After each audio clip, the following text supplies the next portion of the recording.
Yun nga mga kabuds, meron na naman akong nadaanan na talagang pangmalakasan, lalong-lalo na ngayong taglamig. Kung hanap nyo ay ramen na solid, Japanese food, Korean food, Asian food, ay meron akong i-recommend na pangmalakasan ng Santa Maria. Ito ang House of Taiko na matatagpuan sa likod simbahan, Santa Maria, Bulacan, malapit sa Bicoy. At pagdating sa parking ay wala kang problemahin dahil napakalawak na nga lang parking area. At alam nyo ba mga kabuds, meron silang promo ngayon na pangmalakasan dahil nga mahal na mahal nila tayo mga Asian food lover. Kaya meron silang promo ngayon na 499 at 599 na unlimited ramen na guys. So anong inaantay pa natin? Tara, magpunta tayo.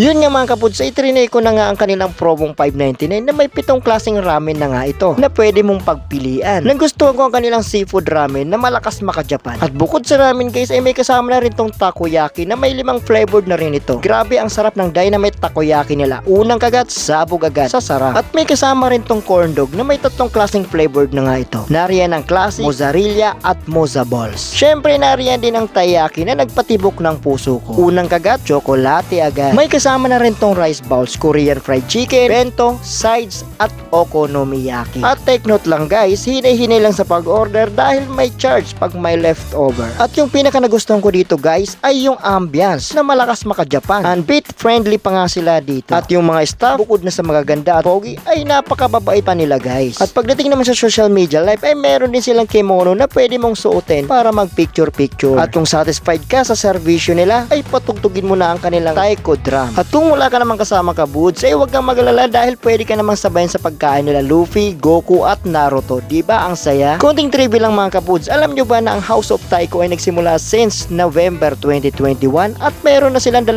branches dito sa Bulacan. At alam nyo ba guys na sila rin na nagpauso ng pa-unlimited ramen dito sa buong Bulacan. At na-featured na nga sila ng mga sikat na kilalang TV show tulad ng Unang Hirit at Dapat Alam Mo. So anong inaantay pa natin? Tara, mag food trip na tayo.